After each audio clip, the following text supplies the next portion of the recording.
Welcome to today's program, Hack My MBA for Lawyers, Business Ethics versus Legal Ethics. My name is Zach McGee. I'm a Senior Vice President, Business Affairs for Sony Pictures Entertainment. Prior to joining Sony Pictures, I was an in-house lawyer at NBC Universal, and before that, I was a lawyer at Davis Polk. I've been writing and speaking on legal education topics for the past 20 years, including having taught a course on legal ethics at Pepperdine Law School. As you might expect, I'm speaking today solely on behalf of myself, and my views don't reflect those of my current or any former employers or institutions with which I've been affiliated. This is the third program in our Hack My MBA for Lawyers series, so I'd like to say a few words about the genesis and purpose of this unique series of CLE programs. Over 10 years ago now, I was an in-house lawyer who sought to move from a legal to a business role, and as part of making that transition, I decided to get an MBA. My thinking at the time was that I wanted to learn some of the finance and management skills that my clients generally learned in business school or in their work lives that we lawyers didn't learn in law school. If you've ever seriously considered going to business school, you know that getting an MBA is a time-consuming and expensive proposition. 2 years of your life and about $170,000 in tuition if you get your MBA in an executive MBA program like I did, so it's certainly not for everyone. I was fortunate enough to have my tuition paid by my employer at the time, which made the decision to take the plunge a significantly easier one. If you will be paying your own way, I think you need to think carefully before proceeding, because some MBA graduates don't end up seeing the higher salaries they are expecting to justify the cost of the program. In addition, signing up for 2 years of classwork, homework, group projects, presentations, and yes, exams, is not something most lawyers would want to do after already having been through all of that on the long path to becoming a lawyer. Chances are, when you went to law school, it was at a time in your life when you had a lot more time and energy to devote to school than you do now, when your weekdays likely are devoted to work and your nights and weekends are devoted to your families. If you were to enroll in an MBA program at a top school, you will find that in each MBA class, there are typically a handful of lawyers like us among a class composed of finance, marketing, IT, former military, and science types, all of whom are looking to acquire management skills to take them to the next level in their chosen fields or to help them switch fields. Being in classes with people from different professional backgrounds is a nice benefit of the MBA program. In some ways, it was a welcome change from law school, where everyone there is interested in doing something in the legal field. As a lawyer in the MBA program, I realized pretty quickly that there are some elements of the MBA curriculum that are tremendously valuable for practicing lawyers, and we've done the work to cull those elements out and present them in a series of programs intended for lawyers who want to learn these skills without spending 2 years and $170,000 to get an MBA. Another key benefit of these programs is that business folks in particular, and in general, and MBAs in particular, have their own language, sometimes called MBA speak, that can be difficult for non-MBAs to understand. The concepts themselves aren't difficult. Indeed, I can assure you from personal experience that law school was conceptually much more difficult than business school. But you need some familiarity with them in order to understand fully what your business clients are saying, how they think about legal and business issues, and to some extent, to be able to speak their language in order to represent them well as their lawyers. Increasing your fluency with the tools that business people often employ and the language they speak is one of the main purposes and primary benefits of this program and the other programs in the Hack My MBA for Lawyers series. This program, Hack My MBA for Lawyers, Business Ethics versus Legal Ethics, is different from the prior programs in 2 ways. First, this is a program on legal ethics, so we'll be talking about a lawyer's obligations under the legal ethics rules and how the rules of legal ethics differ from what your clients are taught in business school on the subject of business ethics. As part of that discussion, we'll consider whether lawyers are held to a higher standard than business people because we are subject to the legal ethics rules while business people are not. Put another way, we'll consider whether lawyers are more limited in their ability to perform in a corporate setting, such as when lawyers negotiate on behalf of clients, because they are required to follow the legal ethics rules than non-lawyers who are not subject to those rules. Second, We're going to focus this program even more than our prior programs on bridging the gap between the lawyer and the business person in terms of how your business clients have been trained to think about an issue, in this case, ethics in business, and how we as lawyers think about ethics in the legal profession. In terms of an agenda, we're looking to accomplish 3 things today. First, we want to distinguish legal ethics, by which I mean the ethics that you're taught in law school and the rules of professional responsibility, from business ethics, by which I mean the ethics that business leaders are taught in an MBA program, an undergraduate business program, or by reading literature in the field of business ethics. As I will describe a little later, the field of business ethics is a booming one, and there are a lot of courses being offered and a lot of textbooks and articles being written about business ethics. Now, you may be skeptical about whether that stuff is being taken to heart, and we're going to talk a little bit about some well-known scandals that have popped up that can cause people to question the behavior of some managers these days.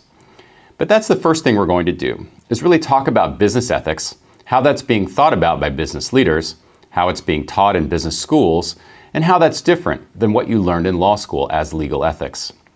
Second, we're going to talk about some of the sources of the ethical norms for business leaders.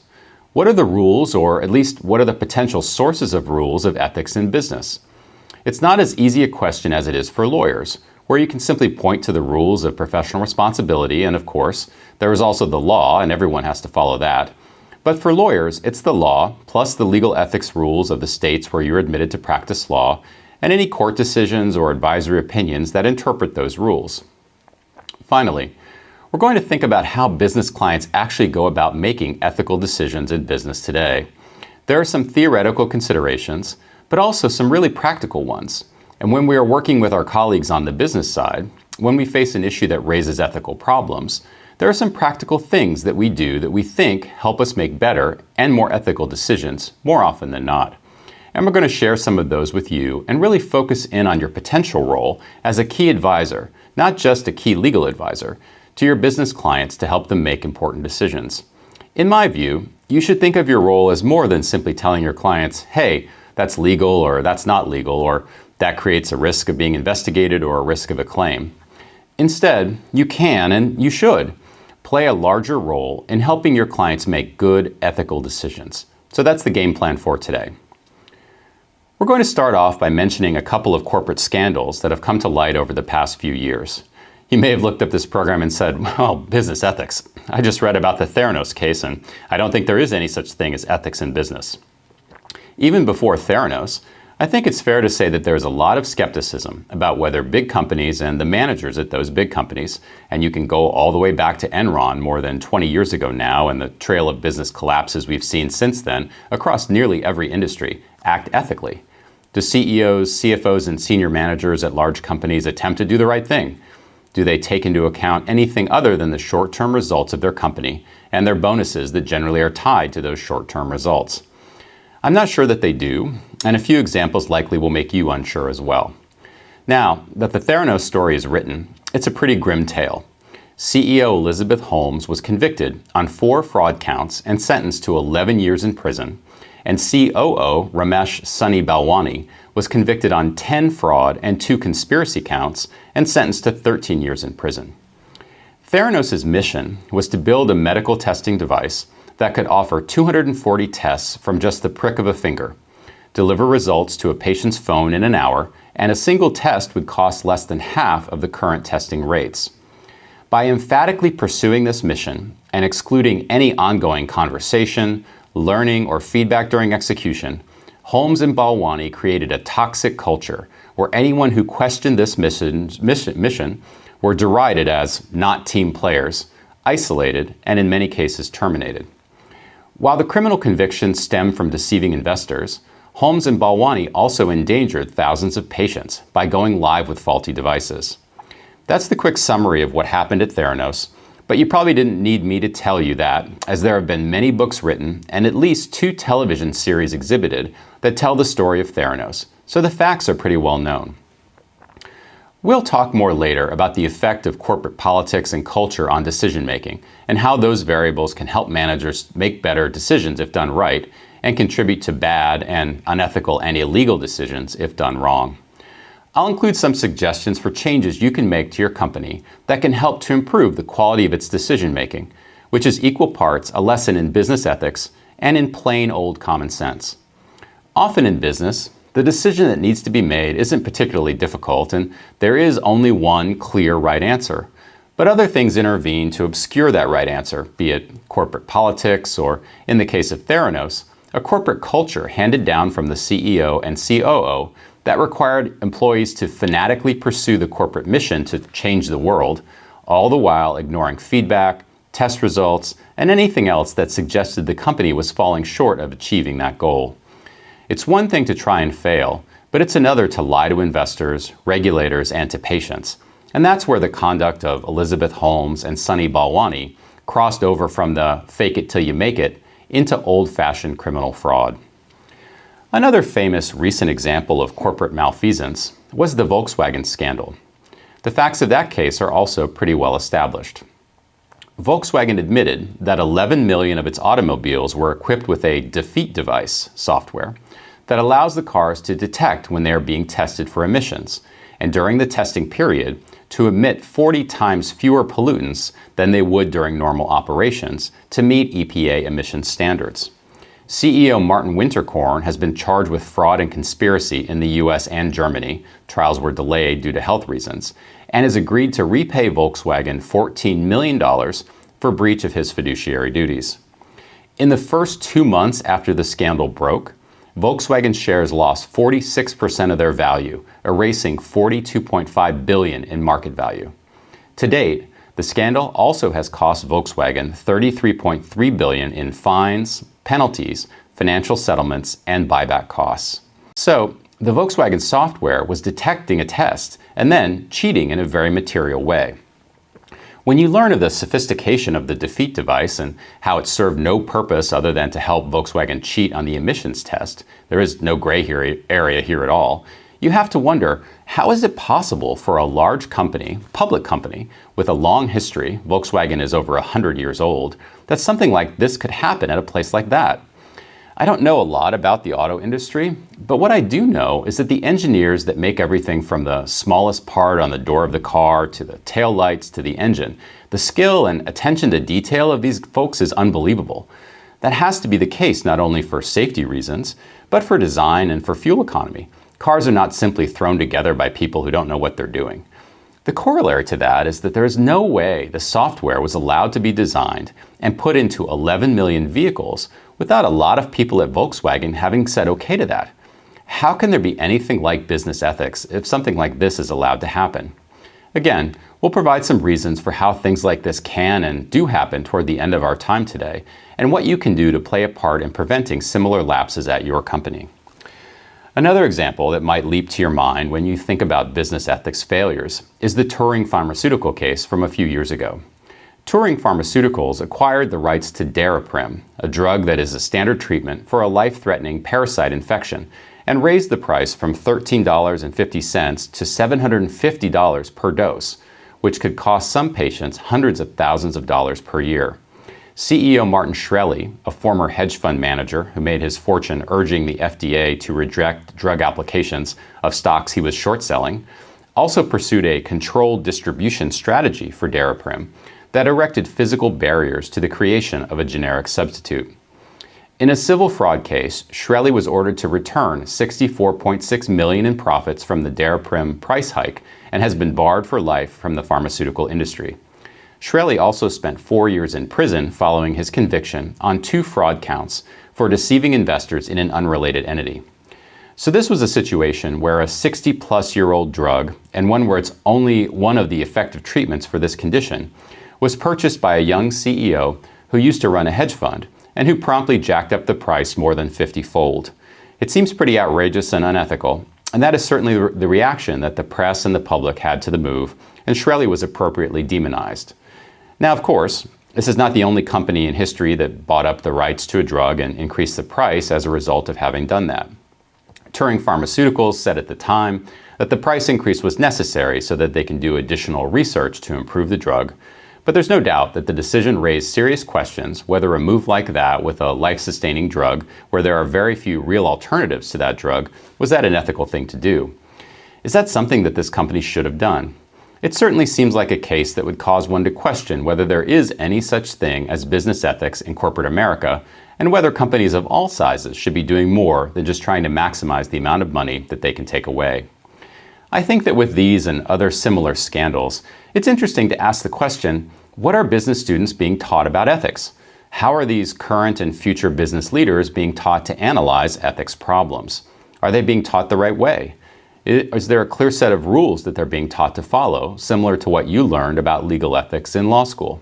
Now, for my part, obviously I've been both a law student and an MBA student, and I've also taught a course on legal ethics at Pepperdine Law School. At the risk of overgeneralizing, I think it's fair to say that law schools and business schools approach the topics very differently. It's not surprising to hear that law schools are very focused on the rules and on the technicalities of those rules, and perhaps where there are firm rules and also softer standards, and where there may be exceptions and how the exceptions have been handled, or even in some cases adjudicated by courts or entities like the ABA that issue guidance in the form of formal ethics opinions. All of that makes sense and is what you'd expect. Business schools, by contrast, and more importantly the students in business school, weren't as interested in firm rules, but were more interested in the practicality of trying to make ethical decisions while serving in their roles as corporate representatives and managers. Law schools, of course, have had courses in ethics for as long as there has been an ethics component of the state bar exams, and likely before, but it hasn't always been the case in business school. It turns out that there have been this enormous boom in courses in business schools teaching business ethics. I looked at some research recently that said that there are now more than 500 business ethics courses, which is certainly more than the number of business schools. So business schools are definitely teaching ethics and treating it with some depth, given the number of courses being offered, which is a good thing. I estimate that more than 90% of all MBA courses include these courses on ethics, as did the MBA program I completed. There are more than 25 textbooks that are being used in at least 3 separate academic journals devoted to the topic of business ethics. Based solely on the numbers, clearly this is a topic that has taken on some importance. Now, the problem is that there's a big disconnect between what is taught in business school and what is actually needed when you are a manager on the front lines facing these decisions every day. Of course, managers take a more practical approach, and typically, they're not overly interested in the academic or the theoretical. Instead, they need help doing a couple of things. First, they need help identifying ethical courses of action when there are gray area situations. Second, they need help navigating situations where the right course is actually clear. Those can be the harder cases. They've made a decision about the right thing to do, but as we all know, there are real-world competitive and institutional pressures that are brought to bear, and it makes it difficult for them to make the right decision or to follow the right course of action. You can think about a low-level manager at Theranos or a low-level engineer at Volkswagen who knew with complete certainty that cheating on tests was unethical and illegal, but wasn't able to act in the way he or she knew was right because of forces within and without the company that prevented it. As a result of the huge gulf that we have between academia on the topic of business ethics, why do business ethics exist, why is it important, and why should it be taken seriously, and practitioners who aren't particularly interested in the theoretical and instead are more interested in the practical, you have books now coming out from practitioners with titles like Business Ethics, Where Are We Going? Or Is There No Such Thing as Business Ethics? And my personal favorite, Business Ethics, Like Nailing Jello to a Wall. The thing that may surprise you as a lawyer is that the academics in business schools look at the legal profession and they say, hey, here's an example of a profession where they have clear rules that are actually really useful. Most of us as lawyers have had some issue come up in our practice, and you've tried to use the ethics rules to guide your conduct. And you may find it to be kind of funny because in some sense, as a practicing lawyer, that the legal ethics rules often don't seem to give you much guidance. Even if you can find an ethics opinion that's on point or a case that interprets a rule, you may still feel that you're not being given express, clear, and binding guidance about how to handle it. For business school professors, they look at our legal ethics rules and the availability of ethics opinions and case law as sort of the best thing that you could ever imagine. The same thing with doctors. Doctors have particular rules that they have to follow. Business school students and business people generally don't have any of that stuff. It's an interesting perspective on our profession and the rules that we have that we often think don't really give us much guidance, that are seen as the paragon of guidance by business school professors. The grass, as they say, is always greener on someone else's lawn.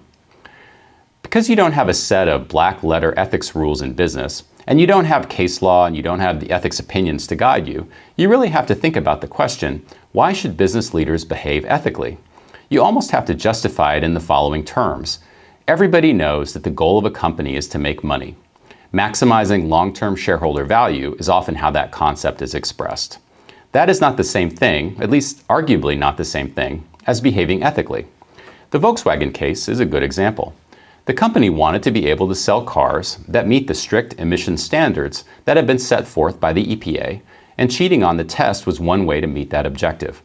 The decision to cheat had a significant positive impact on the bottom line of Volkswagen, obviously, until it got caught, in that they were able to sell all of these cars. Once they were caught, it had a significant negative impact because of all the fines, litigation, and loss of stock price. The point is that there is often a trade-off between profit and acting ethically. Cutting corners ethically can lead to higher profits, at least in the short term, and unless and until you get caught. Clearly, had Volkswagen had it all to do over again, they never would have cheated given how much worse off the company ended up as a result of being caught. Now, you could claim that long-term shareholder value is maximized by following the rules because you'll get caught eventually like Volkswagen did and end up worse off. But we all know that many more companies cheat and get away with it than get caught, and thus pay no price for unethical behavior. So if you're trying to justify the position that companies should act ethically, the objective of pursuing profit is probably not your best argument. You really do have to overcome this initial hurdle of profit motive, at least in terms of how academics think about it, to justify why managers should behave ethically. Indeed, this was the conventional wisdom up until only very recently. The argument was, look, I should behave ethically in my personal life because that's my personal life, but when I'm at work, my obligation is to the company, and the company's mission is to maximize shareholder value. Business academics who hold this view, and it comes out of neoclassical economic theory, would argue that within the bounds of the law, and as long as the company is following the black-letter law, the obligation of that company and the managers that run that company is to maximize shareholder value. This was the prevailing view through the 1800s and the early 1900s. You can imagine all of the robber baron companies of the day that weren't concerned about things like the environment or worker safety. They weren't concerned about standards, they just cared about the bottom line. This began to change in the 1960s and 1970s when a lot of influential thinkers, and of course the Times were very amenable to this kind of thinking, came up with this notion of corporate social responsibility. The idea behind corporate social responsibility is that a company's mission is more than merely following the law and following the market. Companies have a separate obligation that basically requires managers to anticipate the law and the market before they come to you. For example, our company should clean up its environmental footprint before the government comes in and makes us do it. That's just a good idea, instead of being forced to do it later. If I do it first, maybe I'll end up being able to dictate those standards. If I clean up voluntarily and I decide that the level of pollutant emitting from my diesel engine is X and I voluntarily move to that standard, I may prevent the government from coming in and telling me it has to be even cleaner than that. Same thing with the market. Anticipating that in the future consumers, let's say millennials today, are going to really pay attention to the environmental friendliness or unfriendliness of your products, and that's going to be very important to them versus older consumers. If I can be the first green car company, I'm going to do better in terms of how consumers react to my products. Some people refer to this embodying voluntary standards without waiting for legal compulsion as a way to head off the law. The concept of corporate social responsibility has gotten a lot of traction in recent years, so much so that it's beginning to generate a backlash from folks, mostly on the right, who object to it. With slogans like "Go woke, go broke," politicians and others have begun to push back on the notion that corporations should pursue any goals other than profit maximization. Some states have passed laws recently that prevent state pension funds from investing with companies that take corporate social responsibility principles in mind when making investment decisions, as opposed to decisions based solely on expected investment returns. The state of Florida is in a messy feud with Disney over its stated opposition to a recent piece of legislation that some interpreted as discriminatory against the LGBTQ community. This whole debate is really heating up and is far from being settled anytime soon, and it's an interesting time to be thinking about these issues as lawyers, business people, and as citizens in general, when views on things like corporate social responsibility tend to be very much tied up with one's underlying political leanings. Like many things in our highly polarized culture, an issue that might seem to be solely about public health, the requirement to wear a mask in certain circumstances as a result of the COVID pandemic, or about business, like corporate social responsibility, end up being viewed almost exclusively through the lens of one's political beliefs. In any case, the concept behind corporate social responsibility is always this notion that the market will reward corporately responsible behavior, maybe not necessarily in the short run, but in the long run. Really, what corporate social responsibility is trying to do is to make an argument that being ethical and socially responsible is in the best interests of the shareholders. So it's not a conflict between maximizing shareholder value, it's really reimagining that as a long-term goal as opposed to a short-term goal. What I might choose to do is going to cause me to incur some short-term costs. If I've decided, for example, that I'm going to not discriminate against same-sex couples before the law required me not to do it, that could impose some short-term costs on the company. Maybe some of my customers didn't believe that folks should have equal rights in that regard, and I might lose their business in the short term. But as you know, and as they say, the arc of the moral universe is long, but it bends toward justice. So you're banking on the hope that at some point in the future, a company that is forward-thinking in the right ways will be rewarded. That's the core concept behind this notion of corporate social responsibility. And what's important is that because it's aligned with being ethical with maximizing shareholder value, you can justify ethical conduct by managers without having any kind of a trade-off with the generally accepted concept that for-profit corporations are for-profit, and that your ultimate goal is to maximize shareholder value. It's a way to overcome that hurdle I mentioned earlier. What's interesting is that they went through this exercise and started getting some moral philosophers to look into this, and after reading some of the leading authorities on this subject, a lot of the people discovered that it is a bit of a false alignment. Acting ethically is often very different from acting in your own self-interest. And so that means that when you're acting in your own self-interest, that puts you in conflict with most of what moral philosophy holds. Normally, when you think about ethics from a philosophical standpoint, it's not that you're doing the right thing because it's in your own self-interest, but rather, you're doing the right thing because it's either the right thing to do or that it's generally something that's for the benefit of others. But once you sever the link between maximizing shareholder value and being ethical, you become unmoored, right? You no longer have a clear guiding principle. Then you start to think about, well, if shareholder value is not the only thing I can take into account, then what should I take into account? There are lots of things that people have proposed as examples. One would be employees. Southwest Airlines is a good example of this. Southwest Airlines has said, we put our employees first, our customers second, and our shareholders third. That's a very controversial concept in terms of how business professors and business leaders think about ethics and how they think about your obligations and duties as a manager. Anytime you're saying my employees should come first at the expense of shareholders, people who buy stock in Southwest may or may not agree with that. There's also an issue of disclosure. If Southwest is being very clear that our employees are at its first priority and shareholders come third, and you still decide to buy stock in Southwest as a result of that, then you are fair warned about it and able to make a fully informed decision to buy, sell, or hold. But for everyone else, anytime you're putting a group before shareholders, it causes a disconnect with how people generally think about the role of managers in business. Same thing about putting customers first.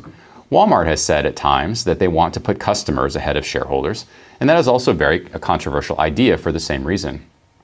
Finally, the notion of putting any kind of public good ahead of your shareholders, like in the case of a company like Participant Media, that has said it makes films that are intended to make an impact rather than turn a profit, presents the same concerns. The idea that a company should focus on environmental cleanup or pursuing some other socially beneficial goal like providing scholarships to students or anything that is not in the direct best interest of the shareholders becomes a very controversial subject in terms of making that a guiding principle for how managers should behave. The tensions within and between the various frameworks that we just finished discussing, I think, has left business ethics a little bit in limbo because nobody really agrees anymore on what it is. What is the reason managers should behave ethically? It's not universally accepted that they should do that because it maximizes long-term shareholder value. And then you're sort of left with, how would I justify that, and is it permissible to justify it in any other way? That really raises the question, where do we go to think about ethical decision-making in business?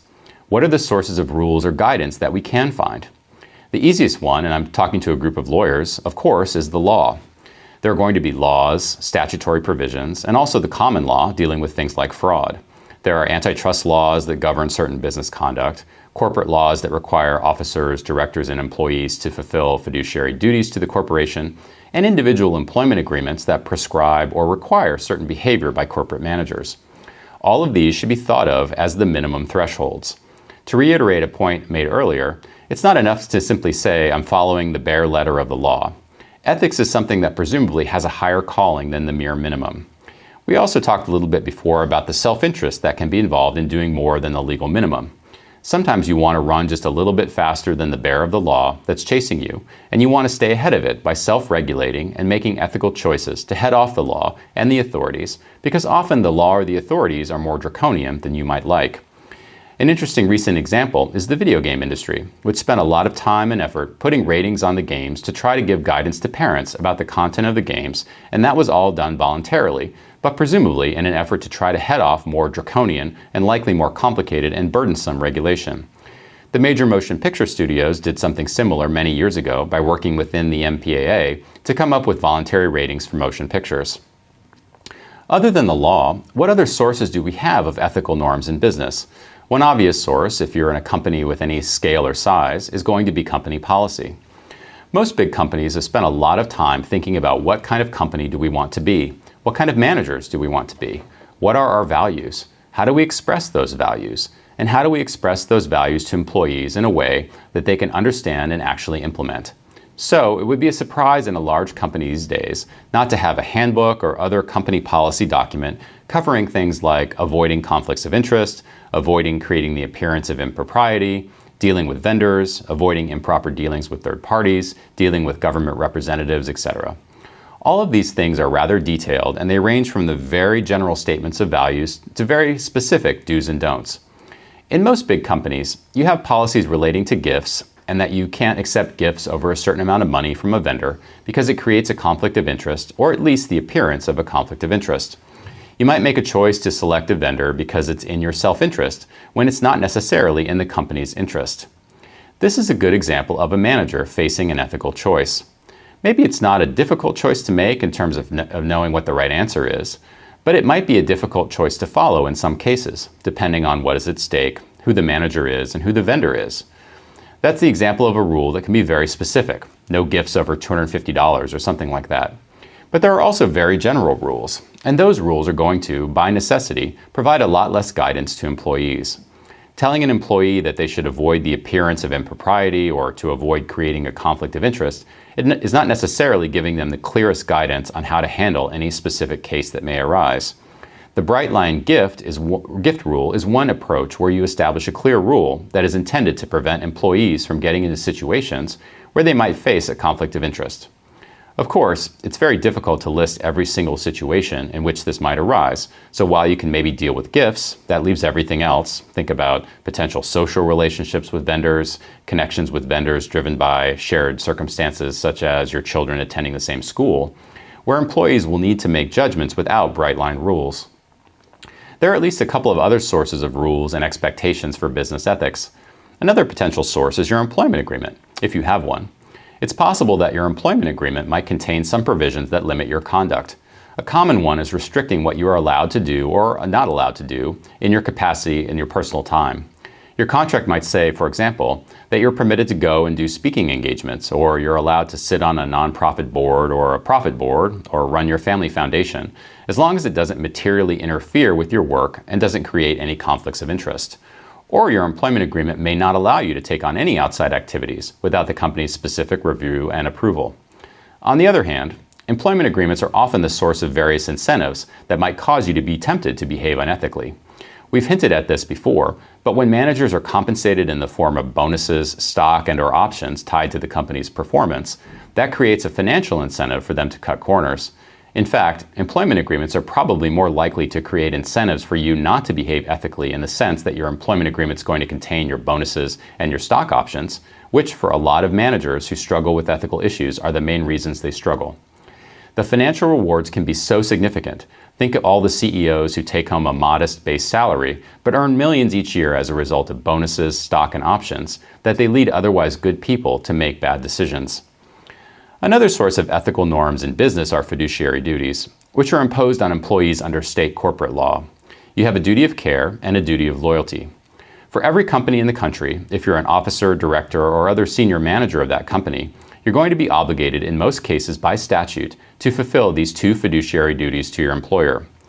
Your duty of care is going to require that you take care and exercise reasonable judgment in your dealings on behalf of the company. This requires that you inform yourself of the relevant facts before making a decision, and in general, you would act as a prudent person would.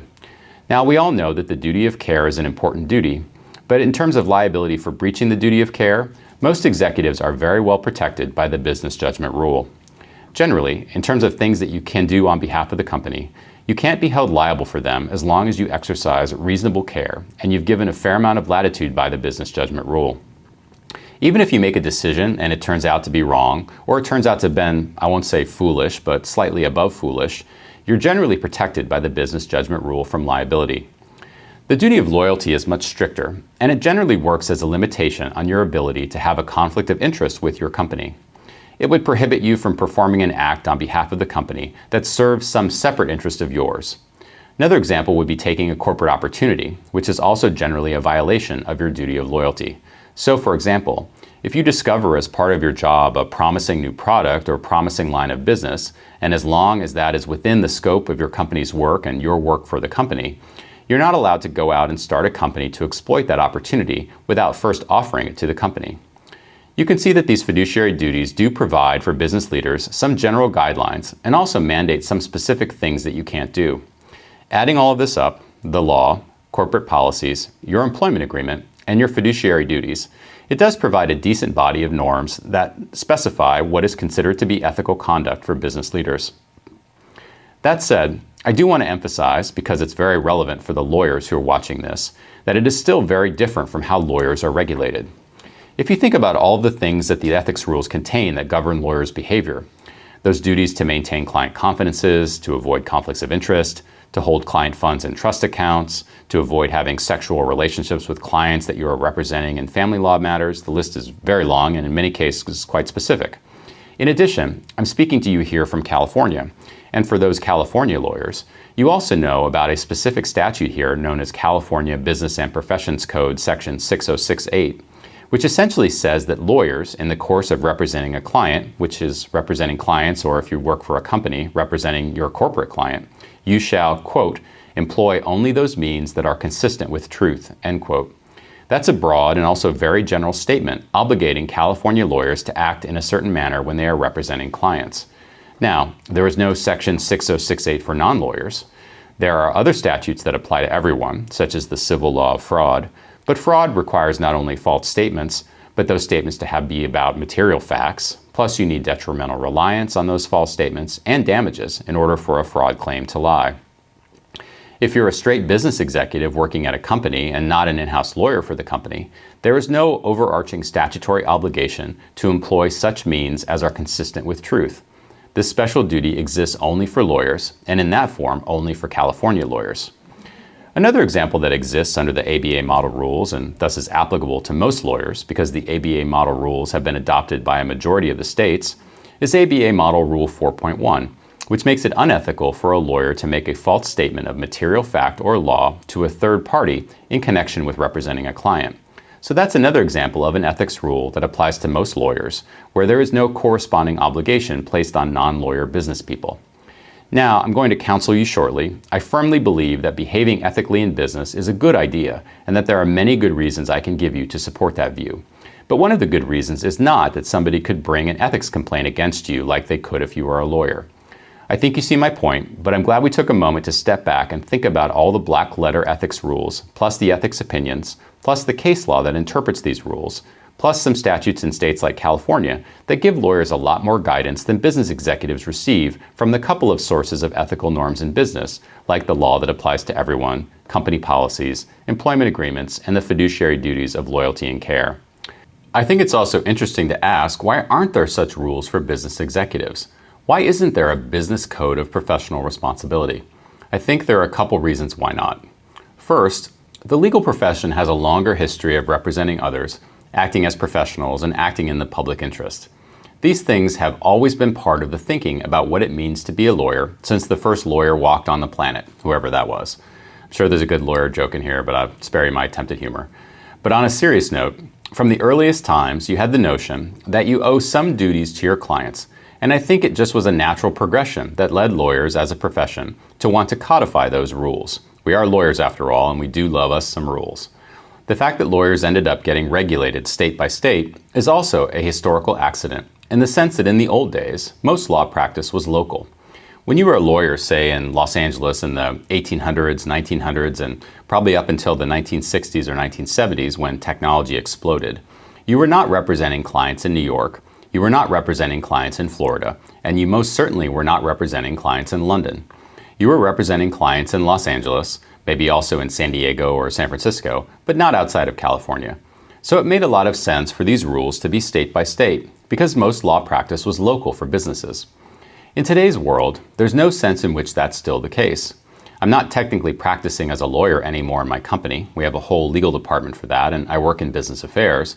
But I routinely deal with customers and vendors that are global, and of course located throughout the country. Where I'm going with this is that if we were to regulate business ethics, the idea that you would regulate my conduct as a business executive on the California state level is antiquated, and it doesn't reflect how business is done today. Thus, you have this threshold problem of who would regulate global business executives. Now, you might say, you could regulate business executives on a national level, like they do with lawyers in the EU who are regulated at the EU level. But then you run into the second issue. No one possibly could agree on what those rules should be. When we reviewed the history of business ethics thinking and curricula, I think it becomes clear that no one can agree on the rationale behind ethical conduct in business. Is it part of the general profit motive, or must it serve some other goal, much less on any specific rules? You have those two likely insurmountable obstacles to coming up with any kind of code of conduct for business executives. That's why we don't have the same kind of rules that we do for lawyers. Let's move now to our next topic for today, which is talking about how business leaders actually make decisions. In that context, I'm going to share some tips and advice that I believe can help business people make ethical and hopefully good decisions in difficult circumstances. In addition, I want to give you some practical advice about how you can help your clients make those ethical and good decisions. That begs one important question. What is a lawyer's proper role in helping advise clients in terms of making decisions generally?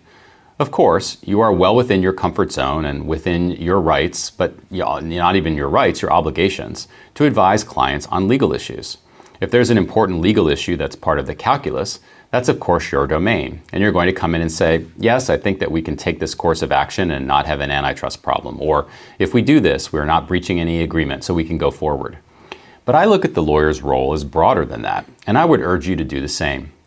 I think that you should be not only a source of legal expertise, but also a source of good judgment, and when you combine the two, a real partner with the business. I think the best business lawyers think of themselves that way too. And often they will interrupt a conversation and say, okay, well, there is a legal answer to the question you asked me, but are we actually asking the right question?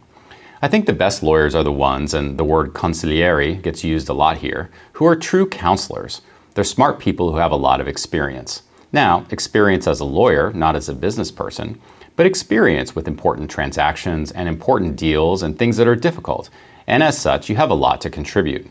You should not think of yourself as being confined within your lawyer box, only able to opine on purely legal issues. Now, it's worth pausing to ask, do you have the right to do that? Is being a consigliere in the broader sense something that you should be doing? The answer is yes, and I would point you to ABA Model Rule 2.1. You might be scrambling to look up Rule 2.1 on the internet as you're hearing this, because it's likely not at the top of mind for you, and that it's a rule that gets overlooked all the time. Rule 2.1 provides that, quote, in the course of representing a client, a lawyer may refer not only to law, but to other considerations such as moral, economic, social, and political factors that may be relevant to the client's situation, end quote. Some lawyers look at this provision and think it's only an invitation to talk to clients about morality, but it's far broader than that. When you're talking to a client about a potential course of action, Rule 2.1 invites you to ask questions and discuss with the client the full context of the decision. For example, if we do this thing, how will the public react to it? What about the possibility that X will happen? Is it possible our action will attract the interest of some politician or regulatory body, and how might that play out? These are all things that are outside the normal box of being a lawyer. And I think that's part of what you can bring to the table and should bring to the table.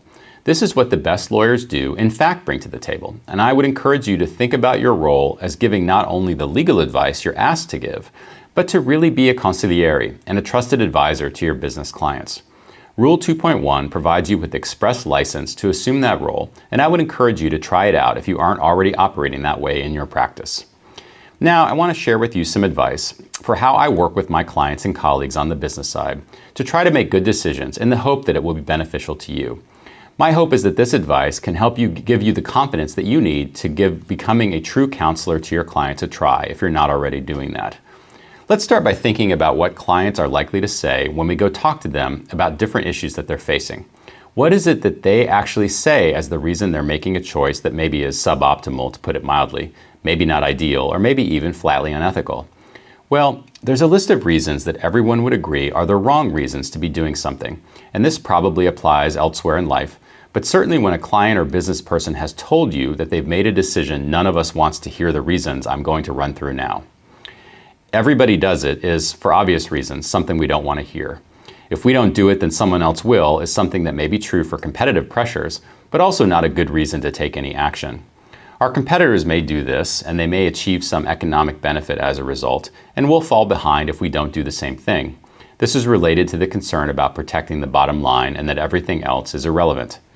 Business people might even go as far as to tell you that you need to get out of my way so I can protect the bottom line. Lawyers often get told that they live in a fantasy world divorced from the needs of companies to make money, or those companies will go out of business, so this is just a species of that. Another excuse that I hear is, well, if the lawyers haven't specifically said it's wrong, then we don't need to avoid that conduct. Well, that's not necessarily the case.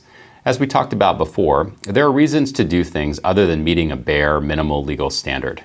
These are often the same folks who tell lawyers to get out of the way, even after they have said that a particular course of action brings great legal risk.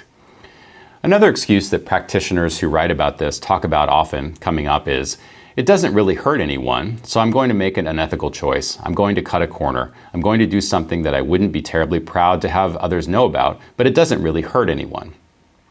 Usually in that case, I suggest that they're not really thinking completely about the different people who could be hurt by the action. But beyond that, we all should be concerned about the ecosystem of businesses that we're operating in. If everyone's behaving unethically, I would argue that there is actual harm, even when you have difficulty identifying the specific people who may be harmed, because of the kind of environment that creates in which everyone has to operate unethically, if that's the norm. Finally, and maybe the all-time worst explanation for why somebody made an unethical choice, I was just following orders. As we know from some of the worst moments in human history, that excuse reflects a wholesale washing of one's hands of the consequences of an action, as though one can simply turn off one's capacity to think about whether to follow these orders. So clearly, those are not the right reasons to make decisions. Clearly, one should go through a better process for that. We talked earlier about the theoretical underpinnings of why should managers behave ethically and the controversy that surrounds that. We spent a lot of time pointing out the tension between trying to connect ethical behavior to corporate self-interest and maximization of long-term shareholder value on the one hand, and the view that those things have to be separate and that you have to do the right thing for the right reasons, not because you think it'll mean you'll make more money, on the other hand. The advice I'm going to share with you that should help you and your business clients make ethical and good decisions doesn't take a side in that fight.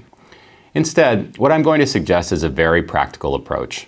Specifically, I will try to give you practical advice and practical tips for managers about how to make decisions in situations that are often high pressure in terms of both the stakes involved and the time in which to make a call. A lot of my advice is about helping them process and think through an issue that will hopefully result in them making an ethical choice and a good choice. I've distilled this practical advice into something called 7 steps to better decisions. The first step is to stop and think. Let's imagine in the Volkswagen scenario that you're the head of the diesel engines division, and you first learn from some of the engineers on your team that there is this piece of software that is able to detect when the car is being tested, and then will immediately kick in and reduce by 40 times the emissions that the car otherwise would produce. First step that any business leader is going to undertake if they're doing it right is to stop and think about what this means. Often, when bad decisions are made in general, or when unethical decisions are made in particular, it's because they're made in a rush. They're being made because you're being told, we have to close this by the end of the day because our fiscal year is coming to an end. We have to make this decision now so that we can get the product into the market in time to meet our targets. Being able to take a breath and really think through the issue, in this particular case, putting the brakes on that at Volkswagen and saying, hey, wait a minute here, before we implement this, we have to really analyze it from all angles, is the first step and really a critical one. I might even challenge you to think of an important decision you made in an instant that turned out to be a great choice. Most great decisions involve at least some reflection, so that's the first step to making better decisions. The second thing is to clarify your goals. Obviously, one goal of Volkswagen is to make money and to sell diesel cars. And in order to be able to sell diesel cars, you have to produce cars that meet the EPA standards for emissions. That's a clear goal and an obvious one, but Volkswagen has other goals too. One is to continue to be a leading and trusted automaker, and one that has a tremendous brand and a tremendous reputation. Before the scandal hit, most people probably had a reasonably positive opinion of Volkswagen and some of the other brands that Volkswagen owns, including Audi and Porsche among them. A lot of that brand equity is particularly important in the market for expensive automobiles, because many people buy a car because it's a Porsche, or it's an Audi, or it's a BMW. Having a brand that stands for quality, it stands for performance, it stands for having good customer service, all the things that make customers decide to buy a very expensive automobile are very important. Clarifying that the company's goal is not only making money and selling this particular car, but preserving its brand and reputation in an area where it's very important is something you need to think about carefully. Obviously, that wasn't done here. Everybody who was involved in the decision to implement this software was thinking very narrowly about being able to actually produce these cars to meet this specification and not thinking about the big picture or the potential consequences. The third thing is determining the facts. In any kind of decision that business people make, you need to determine all the facts. What I've learned in my experience working in several large companies is that not everybody has all of the information. Often, you need to go to 2, 3, 4, maybe even a dozen people within the company before you have all the facts in front of you. When you're a lawyer and you're part of that decision-making process, you know that in order to come up with your advice, you need to review the relevant facts and review the law and come up with your opinion and your advice. In my experience, the process of gathering that information at the company is a much bigger one that involves talking to a lot of different folks. It often involves talking to some folks multiple times because some people will be giving you the wrong information or just what they think is the right information, or they maybe don't know it at all. They may think they know it, but there's a little bit of testing that you have to undertake to validate what you're being told to separate facts from speculation. Sticking with Volkswagen, I'm sure the decision to implement the software was done without involving enough of the folks who had relevant information about what the EPA required and what was possible from an engineering standpoint before somebody made the decision to go ahead with this course of action that ultimately turned out to be an unfortunate one for the company. The next thing is to develop options, and this is also critical. If you make a bad decision, and often if you're forced into making a decision that may not be ethical, that may violate the law or may put your company at risk of some reputational injury, it's because you felt like you had no other option, right? You did it because it was the only way to meet our numbers, or in the case of Theranos, it was because the company's stated mission was to change the world and dissent of any kind was not tolerated. Theranos had a toxic culture led by Elizabeth Holmes and Sunny Balwani that left employees with only one option: fall in line, don't question what we are doing, and don't tell anyone else what we're up to. In the case of Volkswagen, the people involved believed they had no other option because they thought cheating was the only way they could get this car to market on the time frame that was needed to beat the competition. It's always a good idea to step back and develop more options. There always are more options. If you spend enough time, if you develop enough facts, if you really think it through enough, and if you consult enough people, more options will emerge. Now, they may all be bad options, and you may be choosing the least bad of a set of bad choices. But at least having more options makes it less likely that you're going to choose the worst one and the one that will cause the most damage. In the case of Volkswagen, I don't know enough about their situation to know what their options were, but given that they paid $33 billion in fines, penalties, and settlements, and lost $42 billion in market value, the one they chose couldn't have been the best option for them if they'd taken the time to think about it. The next thing is considering the consequences. I'm sure the decision makers at Volkswagen didn't think through all of the possible things that might happen if their cheating on the test was found out, that sort of parade of horribles that befell the company. The same is true of Turing Pharmaceuticals. You can't look at raising the price of a life-saving drug 50-fold and just assume you're going to make that extra profit and suffer no consequences. If anybody had thought about it, and I have to believe they would have made a different decision. Turing Pharmaceuticals is a small company that Martin Shkreli controlled entirely by himself, so maybe his failure to think through the consequences instead was not quite as glaring as the failure to do so at Volkswagen. How many people at Volkswagen must have been aware of this and must have sanctioned the use of this software in order for it to actually have been put into place and to have had the opportunity to affect 11 million vehicles?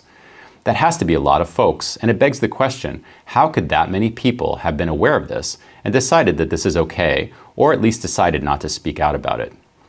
Some commentators have drawn a comparison with the Ford Pinto case, which is, as everybody over the age of 50 knows, the Ford Pinto was a car that was made in the 1970s. The engineers at Ford discovered that there was a vulnerability in the car, such that if the car were rear-ended or hit from the side, the gas tank could explode. Ford did a fair amount of analysis about how much it would cost them to redesign the car versus what they were likely to pay out in terms of settlements for people that were injured or died, and they did this really awful cost-benefit analysis, ultimately concluding that it would be cheaper for Ford to just go forward with the car and pay the judgments. Somebody asked a senior engineer if Lee Iacocca, who at the time was in charge of Ford's engineering division, was aware of the defect in the Pinto, and the senior engineer said, "Of course not. There's no way we could have told Lee about that." It was a safety issue, and that was very taboo. The senior engineer said that anytime anybody brought up a problem to Iacocca, quote, he would chomp on his cigar, turn toward the window, and just tell the engineers, read the guidelines, and get back to work. This sounds a lot like Theranos, except the part about the cigar, where there was no tolerance for problems or dissent. If you have a corporate culture that doesn't value feedback or encourage dissent, you may have situations where people are not willing to raise concerns or give bad news to higher-ups because the reaction may be, "I don't want to hear about that, just get back to work and meet your targets." At Theranos, they fired employees who spoke up on the spot and had them promptly escorted from the building. They also sued former employees who threatened to speak to the media as a way of further suppressing the truth. As a manager, you have to do the opposite of what Ford did in the Pinto case and what Theranos did throughout its entire existence. Create and sustain a culture that encourages employees to be raising issues and concerns, because you're rarely going to be able to make the right decisions if you don't have all the facts. The next piece of advice is to choose wisely.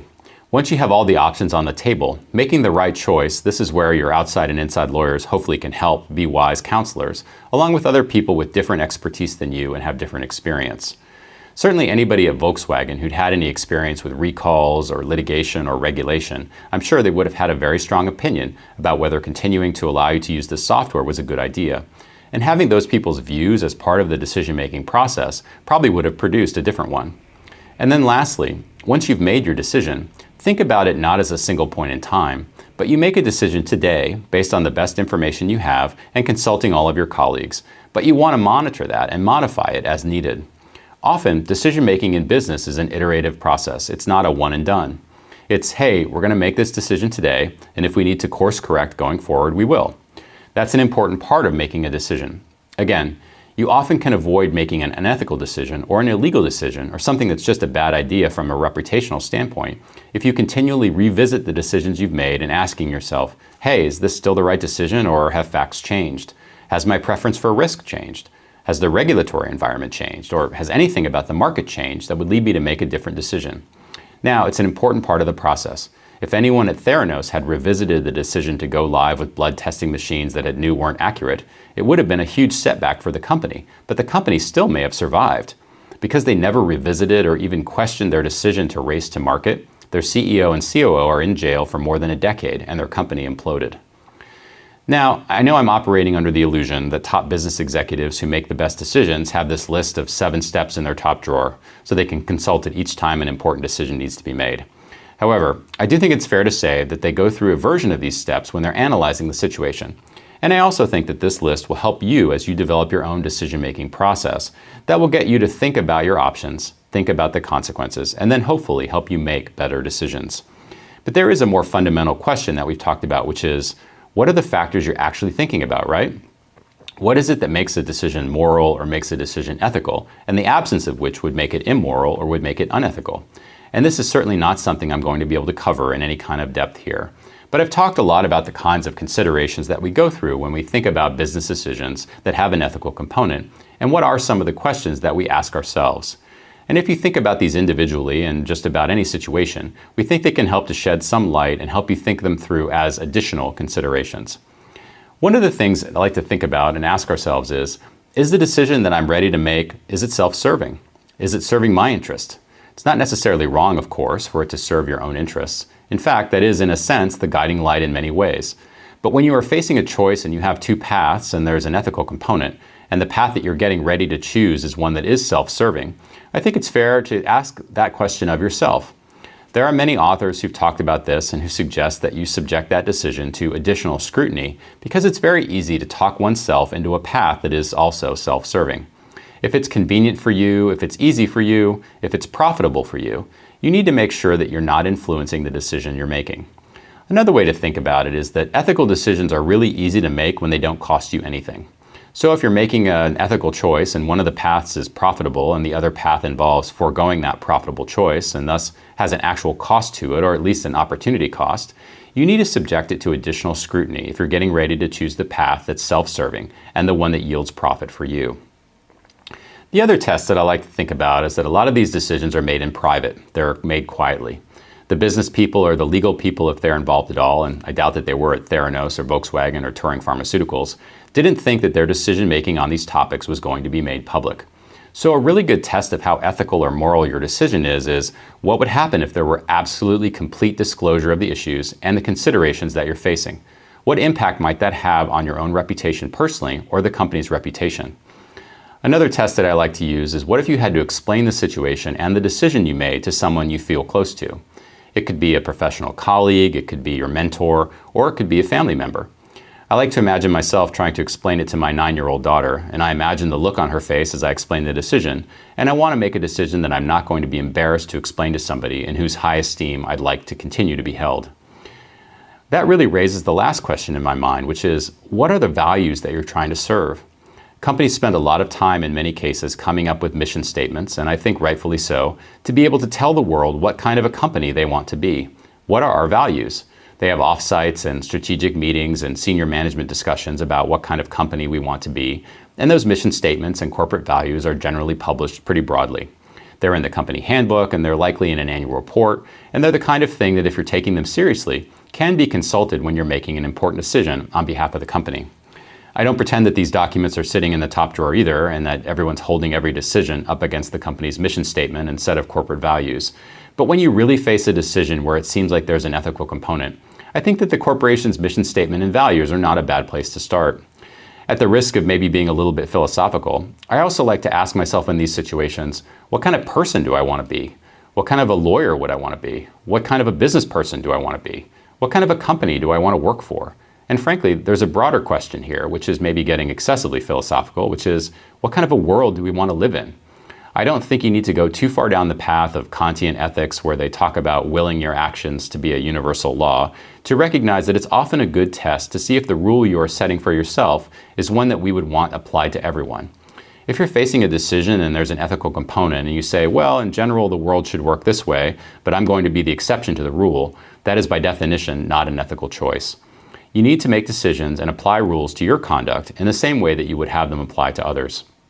So whether it's telling lies, which clearly doesn't work because you'd be willing a system where everyone lies, or making other unethical decisions because you'd be creating a system in which everyone's making unethical decisions, I do think that's another useful way to think about it.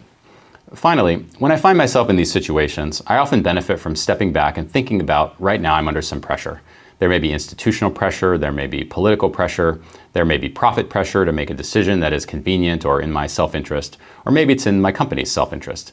And I find it very helpful to ask one question, which is, once that pressure has passed, what is it that I will have wished I had done? It's a year later and I'm looking back at this situation and I'm thinking about all the considerations that were relevant. What will I wish I had done in a year? What will I wish I had done in 5 years?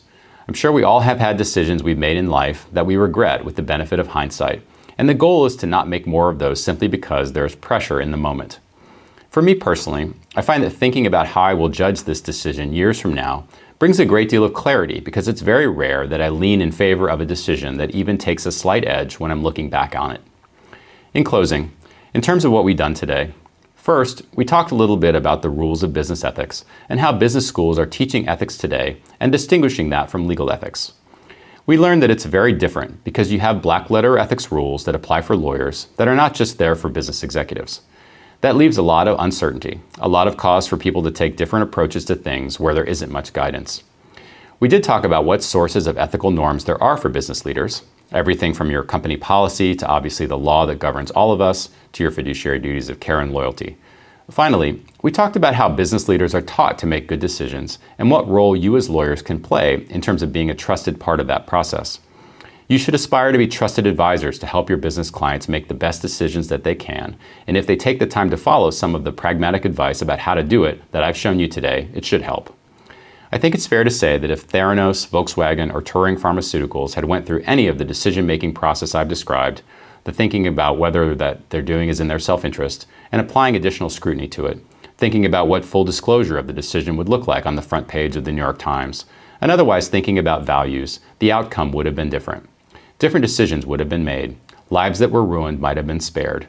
This is important stuff, and I think if even a bit of the advice I've shared helps you help your clients make ethical and better decisions, it can have a big impact.